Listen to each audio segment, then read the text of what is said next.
Kai Chase was Michael Jackson's personal chef and was in the kitchen of the pop star's rented home on the morning that he died, and she is with us exclusively. Kai, good morning to you. Hi, good morning, Anna. I'd love to start with this custody agreement.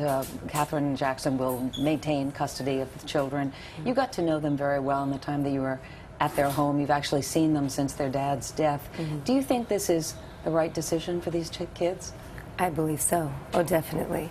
I got a chance to see the children a couple of weeks ago, and just them in the home with the grandmother, Katherine, was a beautiful experience. They had the chance to play with their cousins, and you know, they're having a great time. They look wonderful. They're happy, and I think it's a great decision. And seem very attached to their grandma. Yes, that's their grandmother. Absolutely. You know, the birth mom of Prince Michael and Paris, the two older children, Debbie Rowe, has asked for and will get meaningful visitations with the children so that they can get to know her. Did they ever bring up her name in the time that you were with them? You know, we never discussed anyone else but what was going on in the home. You know, food, playtime, games, but I never heard of the name.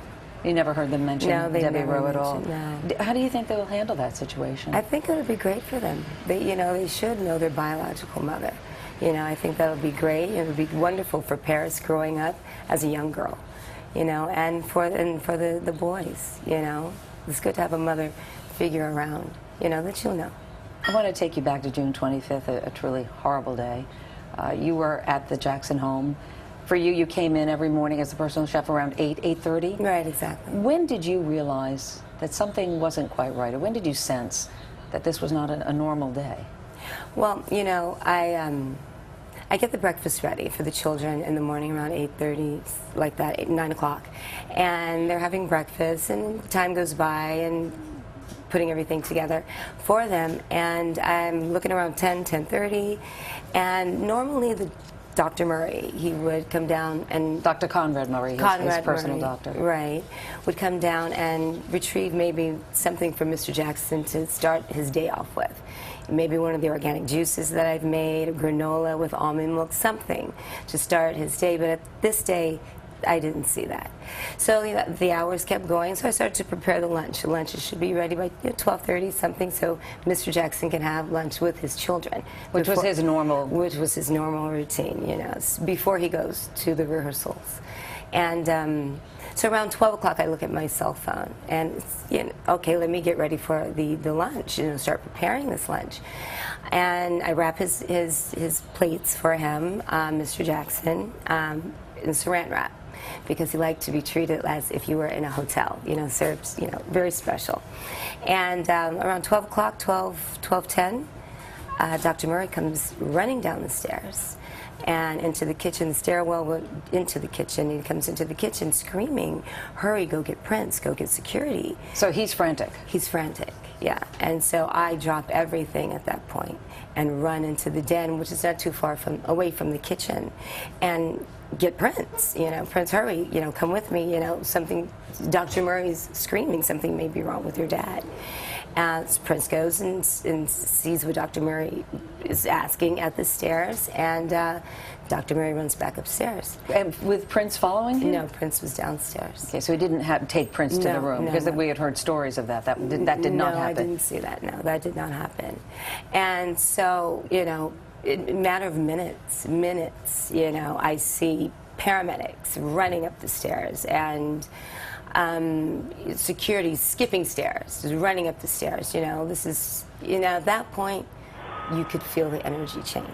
You know, you could just feel, you know, it was a happy home. You know, there's music playing throughout the house, all, you know, just fireplaces roaring and beautiful laughter, and this wasn't that. It just felt still. It just felt like it just didn't feel right, you know what I mean? So you know, we're all panicking and wondering what's going on. You know, Paris is screaming and crying, "Daddy, Daddy, Daddy." You know, the kids want to know what's going on with their father. But they are being kept downstairs with you and the housekeeper and a nanny, I believe. And a nanny. And what are you all doing at that moment? We're wondering what's going on. We come together in unity. We stand in a circle. We start holding hands and we start praying. You know, we're praying, "Dear God, please let Mr. Jackson be okay." You know. And you know, we're sitting downstairs wondering, an hour goes by, and security comes to us and asks us, you know, at this point, we're asking that you leave the house, leave the premises. And we asked, is Mr. Jackson going to be okay? We're taking him to the hospital. So at this point, you don't know anything beyond that? We still didn't know. We still didn't know. We leave, and I hear, I'm driving in my car, I hear on KNX, Mr. Jackson is pronounced dead. What went through your mind when you heard that? I had to pull over. I had to pull over to the side of the road because why, who knew? I mean, I panicked, and I was devastated, and I started crying. You know, this was a lovely man. You know, this man was sensational. You know, it was a love to everyone. You know, everyone appreciated the man's, you know, generosity and his, you know, he's just a fabulous man, fabulous father to his children. I want to ask you about that because, and we'll go back to the days leading up to his death. You first joined the family in March of this year. You got a phone call that there was a client who needed somebody who could prepare healthy meals. You get the job, and then you find out it's Michael Jackson. Right. I couldn't believe it. I couldn't believe it. I still feel that right now. You know, I told him, you know, the person I was interviewing with, I thought the person I was interviewing with was the client, but it wasn't. Oh, sure, no problem. You know, the client's going to love you. When can you start? Is what they said to me. I said, you're not the client? And he said, no, this is who you'll be working for. And they gave me a business card. I said, you're kidding. You're kidding, no way. Am I being punked? Am I on candid camera? You know, something like that.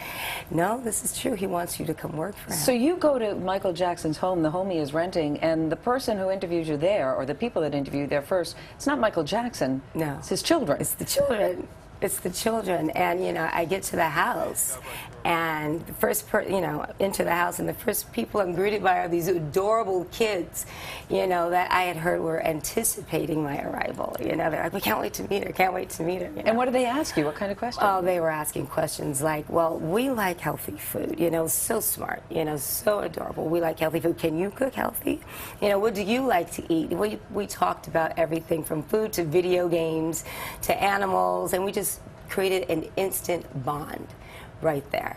You know, so ice cream, candies, Daddy only allows us to have sweets when we ask, so. It was healthy living in that home. Yeah, now, a few yeah. days later, you met Michael. Impression of him and him with his children. We are seeing video today of him with his kids taken back at Neverland. Mm-hmm. But I'm wondering what your impression of them was.